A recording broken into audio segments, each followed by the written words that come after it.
အဆိုးလာလဲကြေကျင်နဲ့လက်ခံလိုက်အကောင်းလာလဲကြေကျင်နဲ့လက်ခံလိုက်ဘာဖြစ်လို့လဲကိုလှုပ်ခဲတာကိုစီလာတာဟုတ်တယ်နော်ဘယ်သူမှတော့အပြစ်နင်းအသုံးမကျလို့ငါဒုက္ခရောက်တာတော့မပြောနဲ့ဘာမှမဆိုင်ဘူးလောကသဘောအရနင်းအသုံးမကျလို့ငါဒုက္ခရောက်တာပြောတာအမှန်နင်းအသုံးမကျတာမို့ကိုယ်ခံတဲ့ကိုလေနော်ဥမာမြတ်စွာဘုရားရှင်လက်ထက်တော့ဇတိလတထေးဆိုတာရှိတယ်အဲ့ခလေးမွေးမွေးချင်းရင်မျောတာမွေးမွေးချင်းမလို့တာဟိုပြောရရင်လေအခုမွေးပြီးတာချက်ကျိုးဖြတ်ပြီးတာနဲ့ခလေးကိုရေတောင်ဆေးပန်ပေးလိုက်ပြီအဲ့ဒီအတိုင်းလေးတခါတည်းတစ်တာတဲ့ထည့်ပြီးတော့မြစ်ထဲသွားမျောလိုက်ကဲလောကအမြင်နဲ့ပြောစားဒီအမေဟာကရုဏာများလားရက်ဆက်လားဒါဒီမျက်လုံးကအကုန်လုံးမြင်တတ်တဲ့မျက်လုံးနော်အဲ့ခလေးကရေမျောသွားရောဟိုးမှ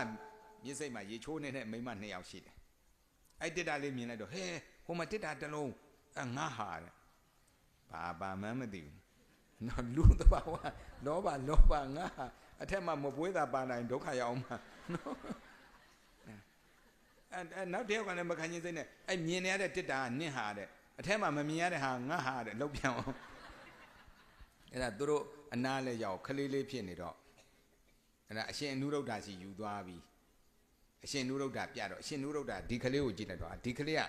ဒီဘုံကယဟန္တာဖြစ်မှာဒါပေမဲ့လောကစည်းစိမ်နဲ့ခံစားဖို့ရှိသေးတယ်အဲ့တော့ဒီကလေးကိုငါတကာတထေးစီပေးလိုက်မယ်ဆိုတကာတထေးစီပေးလိုက်အောင်ပေးလိုက်တော့အဲ့တကာတထေးကအဲ့ခလေးလေးကိုအိမ်မှာမွေးတာဒီနေ့အဲ့ခလေးရောက်12နှစ်ရောင်းမကုန်နဲ့ကုန်နေအကုန်လုံးတရက်ထဲနဲ့ကုန်တယ်အောင်မလီလက်ကောင်လေးဟာဒီခလေးဟုတ်တယ်နော်လက်ကောင်လေးမွေးထားနော်ကြည့်လိုက်ငါသမီးနဲ့ပေးစားမှာတကယ်ပေးစားတယ်အိမ်အောင်ပြုတ်တဲ့နေ့မင်္ဂလာဆောင်တဲ့နေ့မှာပဲအိမ်ခွဲပေးတယ်အိမ်ကကြိုဆောက်ထားတာအဲ့တော့သူတို့အတွက်ဆောက်ထားတဲ့အိမ်ကိုဒီနေ့မင်္ဂလာဆောင်ပြီးမိဘတွေကြော့ပြီးတော့နေမဲ့အိမ်ကိုတွားအိမ်လေကားကုန်နင်းလိုက်တာနဲ့အိမ်နောက်ဘေးမှာရွှေတောင်ပေါက်လာရွှေတောင်ကလည်းအောင်ကောင်းသားတွေတရေကြအောင်ပြောလိုက်အောင်မနော်ရွှေတောင်ကြီးကလေသူလိုချင်ရင်လက်နဲ့သွားဖက်တပိတ်တာဆိုတပိတ်တာအချိန်30ဆို30ဤကနေပါလာတာနော်တခြားလူဆိုပစိန်နဲ့ပေါက်လည်းမရနည်းနည်းလေးတောင်ပဲ့မထွက်တော့ခတ်เสียလို့သေးလား